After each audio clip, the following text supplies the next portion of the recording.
Hello and welcome to Rule of Carnage, a podcast and video series where I, Mike Hutchinson, and this guy, Glenn Ford, talk about designing better miniature games.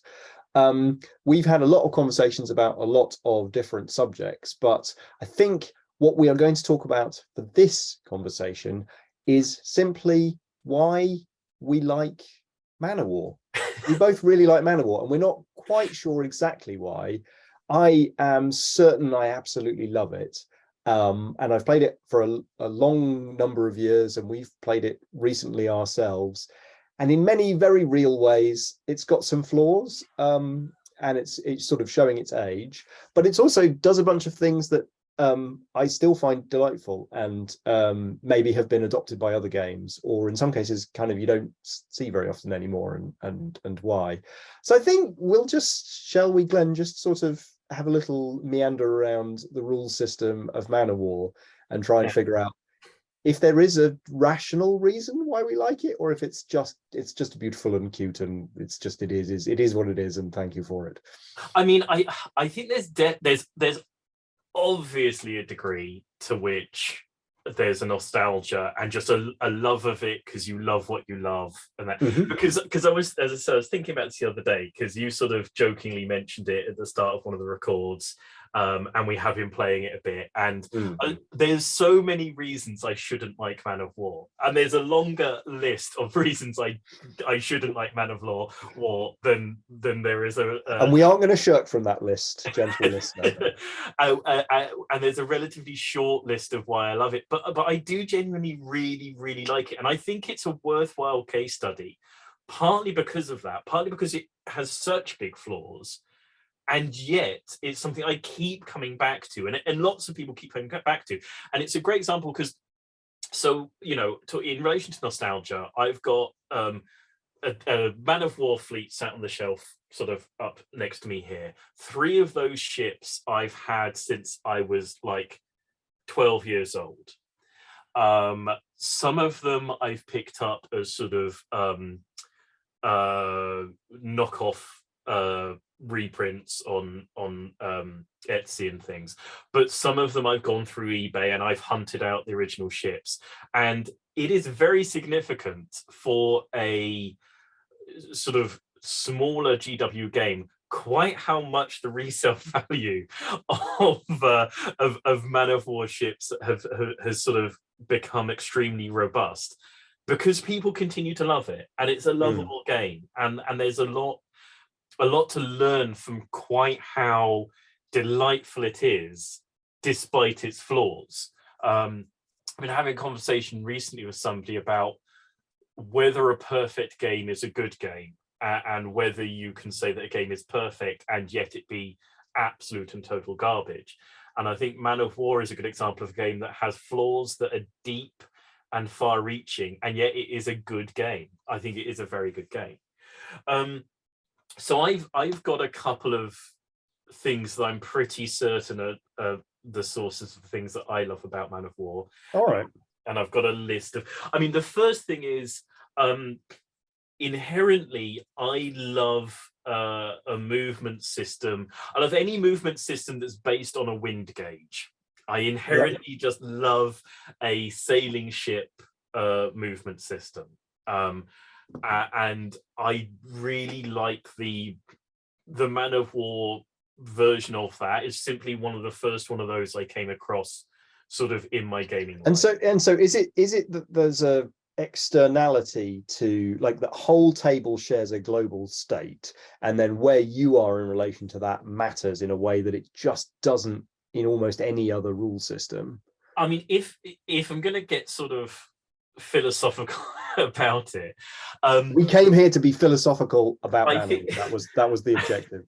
I think it's a crystallization of inherently what I think is important and worthwhile about miniatures-based gaming that a lot of miniatures-based games aren't allowed to do because it upsets gamers. And what I mean by that is, when you're playing a minis game with a bunch of buildings and a bunch of minis, what makes the actual great generals great is they look at a battlefield and they spot the fact that, you know, these troops can make it through that forest faster than my opponent suspects they will, or those troops on that hill will have a line of sight to that valley that my opponent isn't aware that they'll have.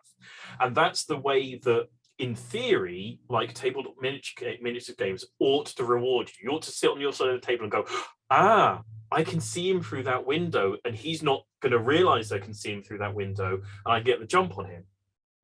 If you actually do that at the tabletop, the other person becomes incredibly unhappy and upset, because it's like cheating in some way. Well, it's jumping up and going, bang, you're dead. No, I'm not. Yes, you are. I just shot you. No, I'm not dead. well, it's inherently, it's that thing of there's a sense with most miniatures games that the information of line of sight and what I can see and what I can't see and how terrain works is meant to be perfect information for both players. There's an underlying understanding that if you can see something from your side of the table, you should inform me of the fact that you can see it. That's the gentleman's agreement we play by. And I totally get that as part of the social contract. And I understand that there is something gentlemanly about going, you think I can't see you where you've just moved that miniature? I can. You've got tons of movement to do it. You can totally cover yourself. Why not cover yourself? But there is something about the fact that the skill of reading the battlefield from my perspective is something I want to have available. And I can't have it with most sort of tabletop miniatures games in the way I want to have it, because it's rude, basically. The thing about a wind gauge in a game like Man of War, in any sailing ship game, is it makes public information that there is a whopping great advantage to being in one part of the table as opposed to another part of the table. That isn't about, oh, I think I can see through that tree and you don't think I can see through that tree, or whatever it happens to be. And I personally love the fact that you can work that wind gauge, you can work with it. Once you get the wind on your side in a game like Man of War, you have this massive and unfair advantage. The game becomes completely unfair. And I really like that in a game of Man of War. I really like the moment where, because it's relevant to actual naval sea battles, it's the equivalent for me of the way that a great general unfairly reads a battlefield. Yeah, right. Is the way that wind works in a good sailing game. But because it's so like crunched into the rules and undeniable and undebatable, we can be great naval generals in a way that we can't be great land generals on the tabletop. And there's a few flaws that like connected into it. Like the most obvious one being the one that you already pointed out, which is like sometimes like you roll at the wind and it's just pointing at you and you're like, well, this is annoying. Like it's going to take me ages to get to the middle of the table. And then the other like massive flaw is that tons of ships ignore the wind because they have paddles or rows, and it's like, why are there so many ships that ignore the core movement mechanic? Because you just take one of those, and I don't think they're necessarily balanced or pointed appropriately to their ignoring of that core uncertainty in the game. What I do like is the way that when you roll for initiative and you tie, then the wind changes by just one click. It never swings too far. And I also like the fact that whether it's odd or evens is clockwise or anti-clockwise. Like that kind of elegance in mechanics, I think, two people roll a dice for one purpose, but it also contains within it this properties that the others. I find that really satisfying. That's a really nice piece of design. And I think it's a great example as to why Man of War is better than Dreadfleet, is that at the start of a game of Man of War, the wind is always fair. On a two-player game of Man of War, there's a little bit at the start that sets up the wind in a fair manner. Right. That isn't in Dreadfleet. No, it's just a D20, D66 roll or something. Yeah, in Dreadfleet, at the start of the game, you could just be facing into the wind and going, right, okay, so this is going to be really unpleasant for me, right? Okay, just so I know. And it's also a bit weird. It's like, how did I deploy in this? Like, how did I arrive at the battlefield in this? Like, did it just squall around? And like 4 seconds ago, I was a sensible admiral, and now I look like a chump. Yeah, and it does, and it is, yeah. I think those are two sort of issues. Man of War is really hard to make work as a 3-player, game. And it's like you say, one of the flaws of Man of War is the development of the armies. There's more and more and more stuff in Man of War as it went on, like historically, that ignores the wind. Yeah. And it feels part of the fact that gamers, I assume, I don't know, it was a while ago and I was a small, at that point. I feel like gamers somewhere were going, this sailing into the wind is incredibly brutal. I just get annihilated when the other guy gets the wind on me. Can I have more stuff that doesn't care about the wind? Like it's a bit like saying, okay, from now on, all of the cars that I'm going to add in Gaslands can choose any gear, any template in any gear, or they can just pivot on the spot and put a template out in front of them. They can just do whatever they want. It's like it just doesn't engage with the core crunchiness of the system. But there's lots of other crunchy things that are also wonderful, and so I still like playing orcs even though they have paddle wheels. And I'll tell you my top of the list, like my absolute number one is the physicality of the to hit location system and the way that they are tied together and the way that they are presented to the players. So in Man of War, you get a card, it has a silhouette of a ship. That silhouette is then broken up into squares, which are physically mapped to the upper and lower locations of the ships. And those locations are numbered. And when you make a dice roll to hit the ship, you don't need to know what your ballistic skill is, or you don't need to look at a chart. You simply look at the opposing ship card on the other side of the table, and the game shipped with these massive cards that you can clearly see from the other side. And if you roll a 4, a 5, or a 6, you can see that you've hit the hull or the front sail or the back sail. And that for me is completely wonderful. Like it's a totally elegant way of solving how do to hits work and where do I know where I've hit, because on a ship we're going to make sure that it matters where you hit. And we'll talk about the damage system in a moment, because I love the damage system as well. And that's brilliant, because literally the second thing that I've got on my list, and this is about communication, is the ship cards. Yeah, amazing. And it's like, and I think it's a great example, particularly for back when Man of War came out, of how important product design can be for a game, because those ship cards are a piece of product design. They're not really a piece of like game design, but they are so central to why the experience of Man of War is both as sort of crunchy and clunky, but as smooth and easy as it is. It's like you say, they contain so much information in such an instantly accessible and visceral fashion that they take a huge amount of the pain out of playing that game. It's one of those ones where I've seen those versions of those cards come up in various games, and they're not often done as well. And like I say, it's odd because it's back from an era when things were a bit more, sort of not quite sure what they were doing, and it's right. And like a really pertinent example here is like the current Adeptus Titanicus, which has had 25 years of graphics design and design thinking and UI design across a whole host of disciplines. Like those cards are garbage, like compared to Man of War, compared to the fact, like on a number of factors, like how do I know what I hit and where I hit? How do I know what happens when I hit that thing? Like, how do I know what the ongoing critical effects are? Can I read that thing from across the table? Like, how easy is it to knock the state to pieces by like nudging the table?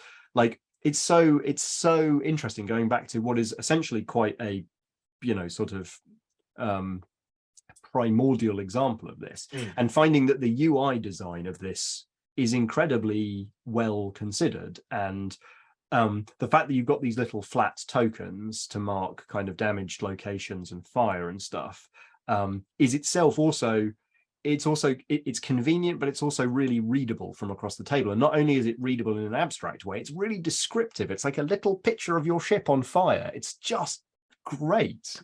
No, yeah, absolutely, and I think it's a great example of Adeptus Titanicus because, like you say, it's a new game. It's had all this development, and you try and read the other person's like damage status from across the table on Adeptus Impossible. Titanicus, and it is a sort of, okay, look, can you tell me which is the most damaged system? Is it in yellow or red? Is it in this?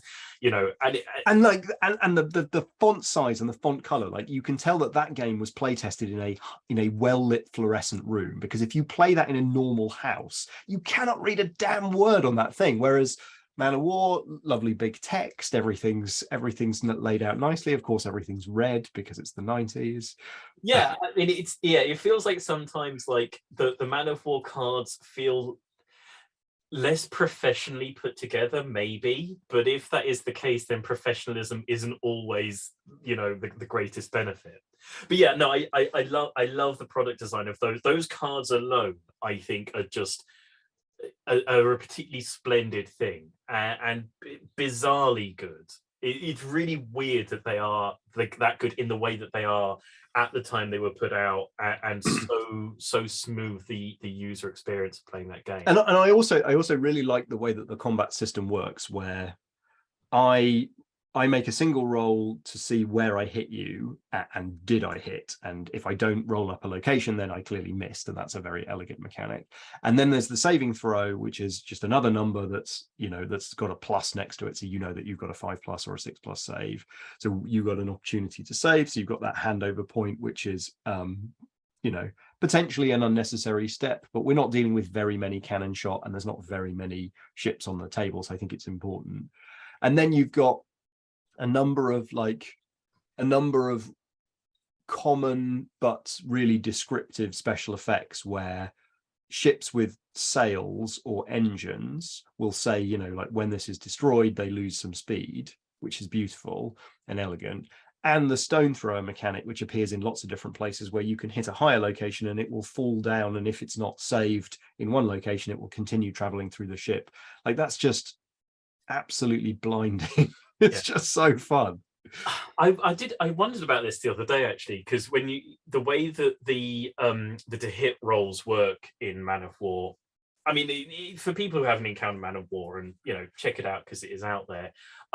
You roll a dice, and if the number you get isn't listed on the ship card, then that dice missed. Mm-hmm. And I did wonder the other day, because it feels like a family of mechanic of the silhouettes from A Billion Suns, but I don't know that that was any conscious thing on your part, because in A Billion Suns, Glenn. So the first version of A Billion Suns, back when it was called Leviathans, it actually every ship in Leviathans had a Man of War ship card. So I took the outline, literally took the silhouettes from like Star Destroyers and Carillion corvettes, and I made a Man of War style overlay on them.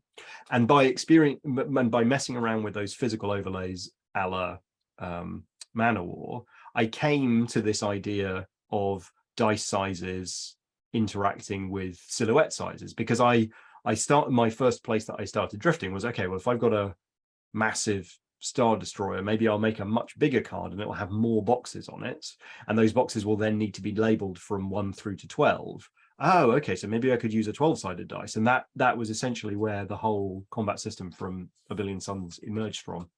Yeah, because I think the silhouette system in A Billion Suns is one of those very elegant mechanics that when I talk to people about A Billion Suns at cons, and you explain the silhouette system, and particularly the bigger dice are rolled by bigger ships, but you roll the same dice for the hit and the save, is one of those very elegant moments where people go, oh, that's lovely, that's brilliant. That means that it builds in all of the elements of, you know, of course, bigger ships find it harder to hit smaller ships and they annihilate them, and the smaller ships hit the bigger ships very easily, but they can't get through the shields, and it contains everything in there. So I mean, there's an alternative timeline in which my design process ended up catching on a different thing, and rather than jumping in larger or more flexible sizes of fleets, I ended up containing the design very much to a sort of Star Wars Armada scale, where it's like you only really ever have 5, maybe 7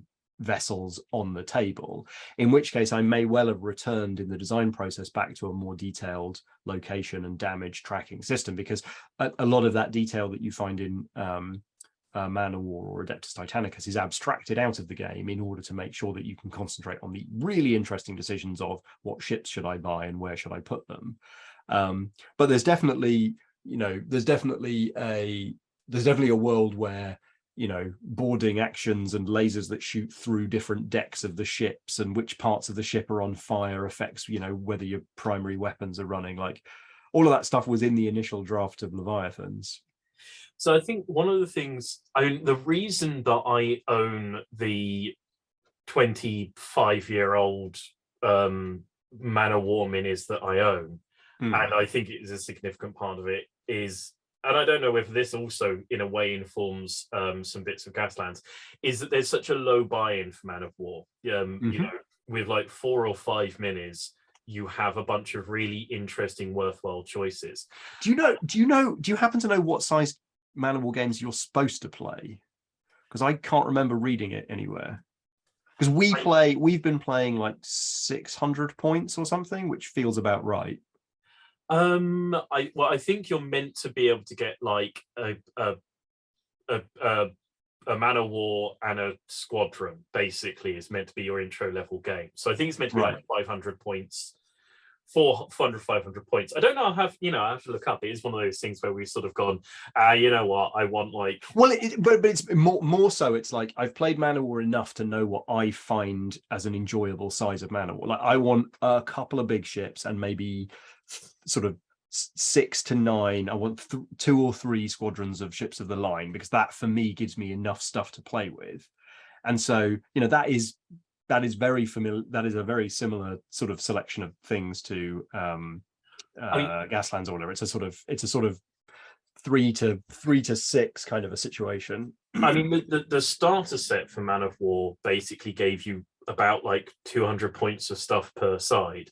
Yeah, and it was like, this is a perfectly reasonable size to play with.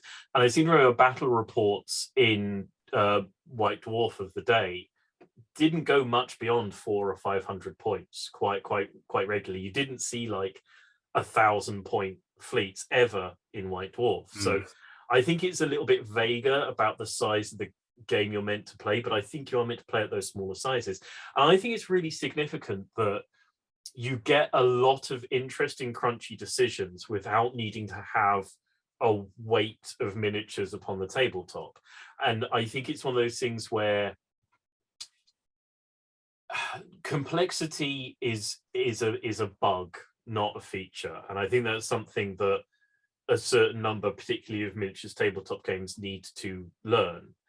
And I think that for me, Man of War says, you know what, extra ships would be complexity. There are enough ships for you to have a good, hour and a half of interesting decisions. Once you've got 6 ships on the tabletop, that's plenty. That's what we'll go with. We won't say, oh, but you should have 20 ships, because, and I don't know, and I don't like bad mouthing GW, but it feels like an era where they went, you know what, here's a system where you don't need many models. We're not really here to sell you models. We're here to help you have fun. Why not play this game? And it was the era when sort of Blood Bowl came about, where it's just like, yeah, you only need like 11 or 12 models. That's fine. And you can have them in plastic. And, an Inquisitor, which was like, yeah, 3 models is plenty. I don't know why you would want to buy 100 models off us. Just have a couple of these, have fun, enjoy yourself. Which might be an era that is past. Yeah, no, I think it has solidly. One of the results of the damage system is that ships can be sunk, and then something magical happens, which I love, and I think I probably unconsciously borrowed for Gaslands, which is ships turn into these little markers that are like these wreckage markers, which makes total sense. There's a ship, sinking, and it breaks into, splintered woods, and all the crews hanging onto the woods, and the little wizards are like, or the generals are hanging on to the thing, and you can then pootle up and pick up the characters, which I adore. Like, it's a real narrative beat that you can then play towards. And it's also like, the fact that you can sail ships, so the other thing that can happen quite regularly is that ships can lose all of their crew through damage or being boarded, and we'll talk about boarding in a minute because that's amazing. But like the fact that you can distribute your crew as a resource by pootling over, making a decision to disengage from one part of the battlefield, go over to another part of the battlefield, spend a turn and some of your precious crew resource to recrew a ship, either because you want to do something with it or simply because you don't want it to count as battle honors or be scuttled by someone else. Like, that's such an interesting set of decisions about how you move around the table and where you spread your resources. And I just think, like, there aren't very many games with a sort of down and not out sort of, you know, like a dude crawling along who's wounded, like, you know, like in Gears of War or something. There's a few games, skirmish games, that have it. But Man of War, I think, is for me the best example of a down and not out mechanic, because unlike like a military squad game where like you can't really swap blood as a resource and pass it around, like you've got these crew counters, and that's this really interesting distributable, fungible resource that you've been given.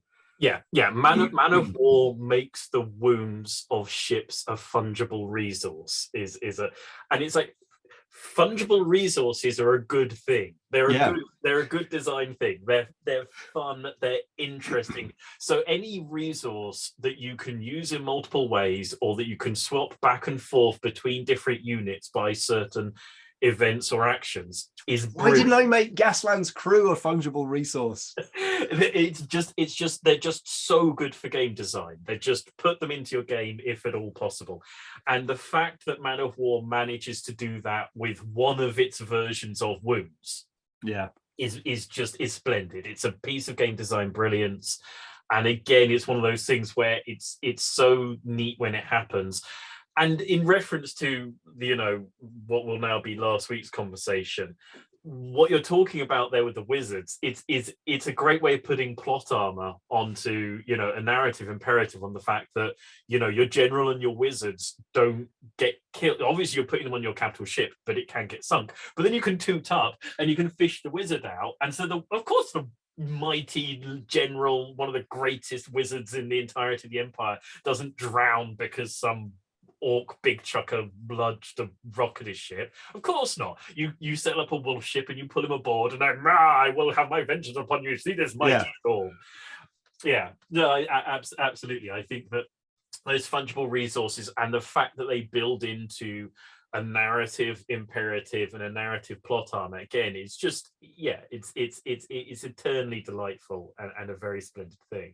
And I think there are some slightly frustrating aspects insofar as like the damage system results in quite a lot of disabled ships that can't move, and that, broadly speaking, is boring. Like, that ends up making the end of the game slightly more irritating and a bit less exciting. And so if I was designing it, I'd probably get rid of some of that stuff. But like, it definitely does create these stories of like, I landed a lucky shot in your engine, and so now you're stranded there, and you can kind of do you could shoot if I go near it, and I can maybe pootle over and pick up the crew and distribute it differently and stuff. But like, it is not a perfect game, and I think that as part of its charm and part of its lovability, and it has big flaws. And I think in many ways, its flaws are part of why it's such a great example of a great game, because it works despite them, and sometimes, in some ways because of them. And definitely the way that ships float around as like hulks is a problem in the game, and it is a pity. And sometimes you're like, well, okay, that guy's just discounted, but apparently he's still floating there, and then I've got to figure out if he counts for battle honors and what level of various things go on. And there are flaws. I'm not a fan of a crit table. I know that sometimes you are, but I don't like. Well, the crit table's interesting actually, because there are critical hits already on the card. Like if I shoot the sails out, you slow down by 2 inches. Like the critical hits are already built in. But because it's the 90s, we also have a pointless critical hit table that I have to roll on, which I could definitely live without. Yeah. I think that one of the weird things about Man of War is how weak like broadsides are for a sailing fleet game, and how unbelievably powerful boarding actions are. Relatively speaking, it's weird.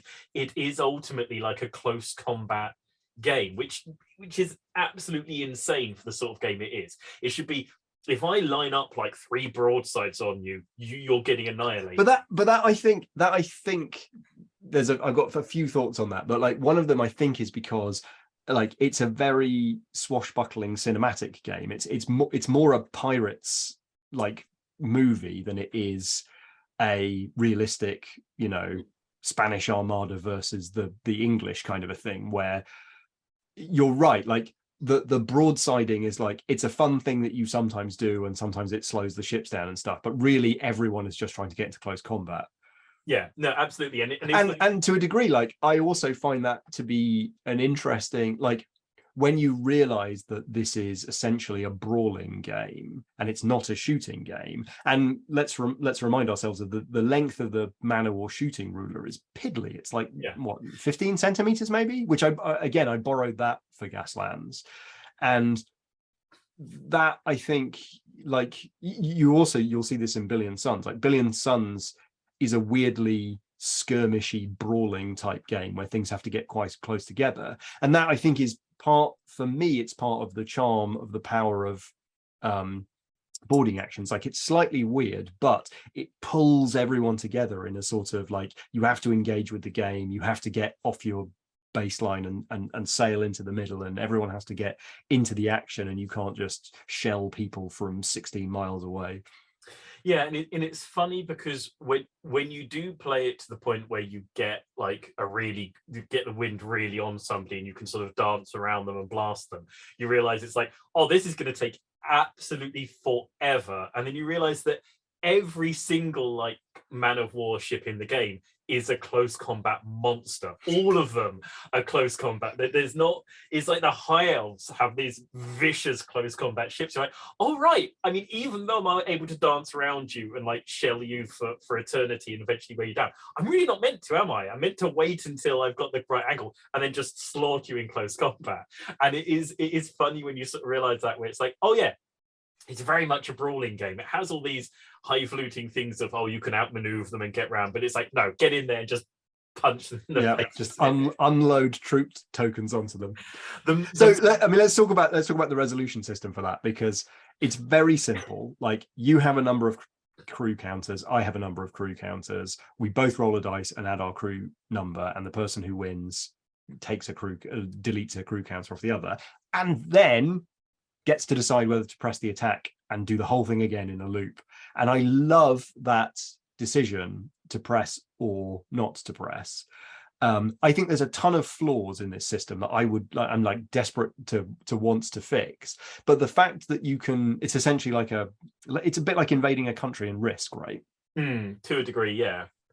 I mean, I think the issue with it is if the underdog gets lucky on like the first charge and gets to stop the assault, it's interesting.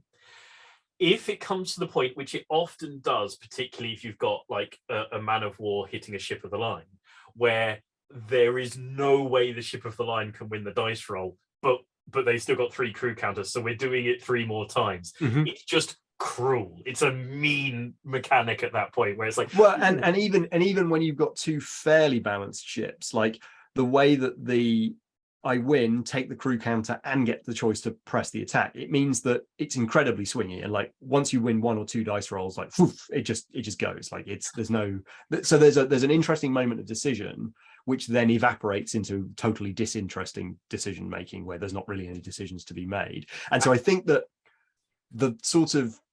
there's a bunch of possible fixes for that. And you know, there's no point in trying to fix Man of War now, but like the core decision of whether to press the attack or whatever, like that is reflected in the Gaslands collision system of whether you want to smash or evade. Like, I'm trying to capture a similar flavor there. And I think that there was a missed opportunity with the fact that you've got crew counters and you didn't have to bid them. Like maybe there was a system where your crew like doesn't all charge onto the opponent's ships, and there's a more of a complicated bidding thing going on, and I'm not sure exactly how that would help, but like I feel like there's some more stuff that could have happened. I mean, ironically, it's like, well, the system you're talking about is the system that's more like Risk, because in Risk you say how many people are sort of charging in, and you've got to leave people behind. And I mean, you know, there are splendid things about Risk. Another thing is the magic system is so of its day.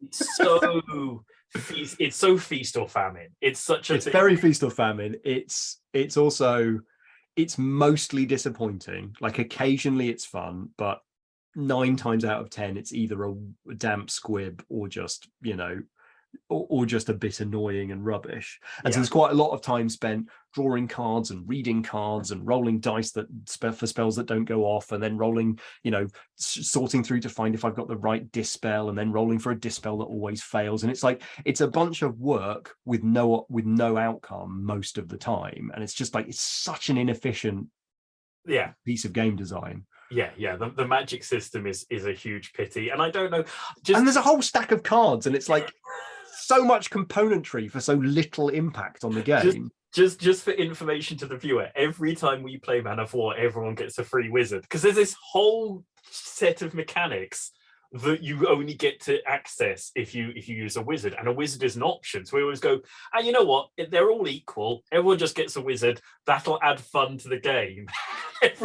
every time it's like well, because if you were going to spend points on a wizard, you wouldn't spend points on a wizard. Like literally anything else you can spend those points on is better than the insanely unpredictable but like mostly rubbish wizards. But we've got the game, it's 30 years old, I've got a full set of magic cards, let's use the damn magic cards, so they come out every time. So the only thing that I truly love about the magic system is reading the spell descriptions when the wizard casts the spell. And I think that sort of, if I remember rightly, that sort of carried through all the way into like 8th edition Warhammer Fantasy Battle, right? Where you could still do that. But there's something about the way that the spell descriptions are written, because you can't see the wizard on the little ship because he would be tiny, but like you get to read a description where it's like, the Jade Wizard throws his arms wide and lightning like turns into bats, which then launch themselves from the rafters of the ships, and then they go across the sea, and it's like, oh, this is brilliant. I love all of this. It says a lot about the nature of gaming with Mike, in that every time one of those cards comes out, he will, role play the wizard casting the spell, and we repeatedly put wizards into the game, despite the fact that the only fun thing is being the wizard who mightily does this thing, and he says these things. Okay, should we roll to see if anything actually happens, Mike? Roll a dice. Oh, I didn't roll a 6. No, it doesn't get cast. Nothing happened, but you got to do the thing, which is really what you wanted. Yeah, that was it. I mean, maybe what the rule should be is you get to read one spell card each turn. You don't get to cast the spell. Yeah, there was never a spell. That way you're not disappointed. That way you get the joy of reading it, but not the disappointment of it being so that, I mean, that being very much of its time, and I happen to be wearing a Mystic Skies t-shirt, so like that's a wonderful example of like, why do I have to roll a dice to cast a spell? What makes the uncertainty of that spell being cast interesting versus writing the spells in a way that they always happen, and then your response or the way that you play around the fact that there's now a whirlpool or you lost some crew, or if those spells were going to be automatically cast, like maybe they're about transmuting rather than deleting. So maybe I send some crew from one place to another place. I don't get to take resources from you. I just get to change the decisions in front of you. And I think it's super interesting, like in relation to Mystic Skies, there is that because when we were originally going through the process of designing Mystic Skies, there was a thing where you rolled for dice for spells. Spells might not happen because it was, I think, so entrenched within sort of our thinking that spells sometimes just don't happen. Spells are a random thing, etc., etc. And then we said, look, it's unfun when the spell doesn't happen. Let's see what happens if spells just happen, and that's just all there is to it. You're a mastered wizard, these things come off, and I think it makes for a much better and more interesting game.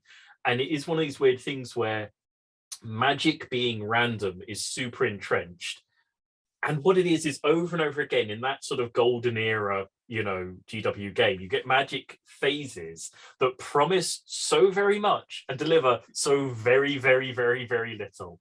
And I think the design principle to that thing is if there's something in your game that is promising a lot, but then relies on the dice to make it happen, you throw the dice out. Just have the thing that you're promising was going to happen. Because ultimately, that very much depends on the sort of game that you're writing, of course, because we talked in the past about unpredictability and unreliability systems. Like most games, if you want to move something forward, you're allowed to move it forward. But some games have an unpredictable orders thing where it's like, well, roll a leadership check to see if you're even allowed to move it. What's super tragic for me about the Man of War system is that it has these cards and it has a relationship between some of the cards and other cards, you know, that certain colors can dispel certain other colors. And it doesn't play a bluffing game with that setup, which is just because you've already got a hand of cards which could be your resource.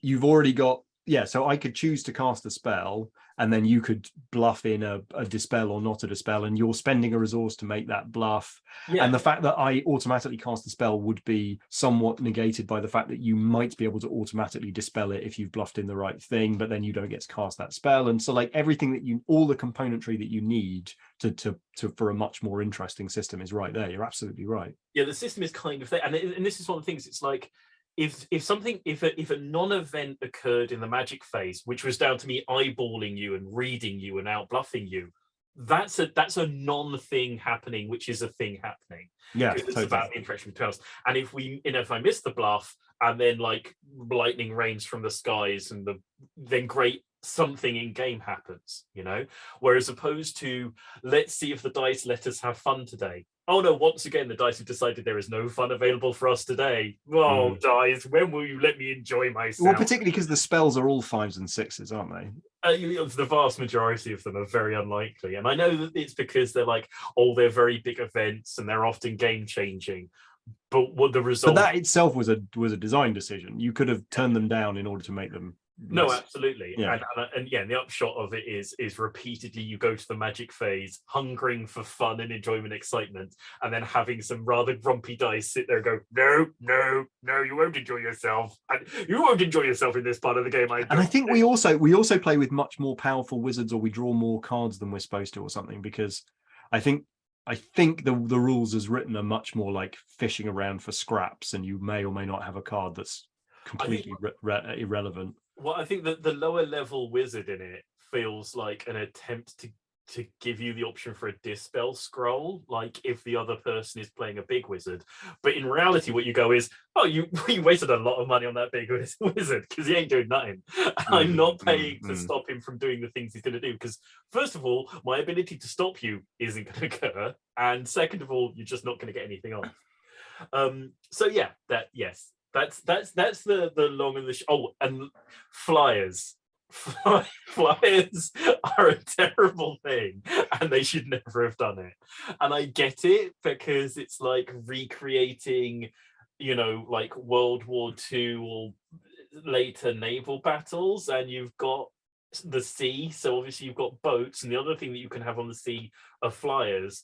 But the way that they engineered flyers is they completely break the movement system of the game. The flyers just go, I just don't care about any of the systems the rest of you have to abide by. I can just ignore the movement systems, and I can ignore your shooting as well, apparently, you know. So I'm playing a completely separate game from you. Plus, I can rip to shreds your ships with until you discover the rule about the defensive fire, and until randomly the dice step in and go, no today. And again, the flyers are so feast and famine, and they're also which is one thing, but they're feast and famine that are playing an utterly different game to the whole rest of the game. They just completely ignore all of the mechanics that everybody else is playing by, and you when you put them on the table and you're just like, what the hell? Why are you playing a totally separate game? Why are you not abiding by any of the rules of this game? And it makes sense, because of course a flyer moves very differently from a ship, and I get it, but on a game design front, it's a terrible decision. It makes no real sense. Yeah. That's the long and the Well, short. that is, I think, why we love Man of War, isn't it? All of those things. Fundamentally, yes, and then I do have a deep soft spot to it, and I keep coming back to it. And sometimes I go, I don't know why I keep coming back to this, but it is one of those it's one of those long relationships that has personality rather than perfection, maybe. So I think we'll wrap up on this conversation. Thank you for watching along, if indeed you still are. If you are, have you played Man of War? Do you have the same strange love of some of of Man of War as we do? Are there other old school games that you recognize their clunkiness and their weirdness, but there is something in there that keeps pulling you back to them? Is there just a game? And I know that there are great games out there, and the games that everyone loves out there. But tell us about the games that you love for maybe just one or two things that you know that there are honking great big problems with the rest of it, but those few things are so good that you have to keep coming back to that system. And if you love Man of War, tell us why you love Man of War. Tell us if you agree with us on its stronger points. Maybe you love the Man of War magic system and you think it's half the reason it's so charming. If so, pop us a comment in the comments section. We always love to read them, hear your opinions. Look us up on perhaps the captain's table is your absolute favorite mechanic. Yeah, just for its name alone. The fact there's a table and it's a game of captains in it. Hooray! Everyone gets to go to the captain's table. Yes, tell us if you love Man of War. Tell us why you love Man of War.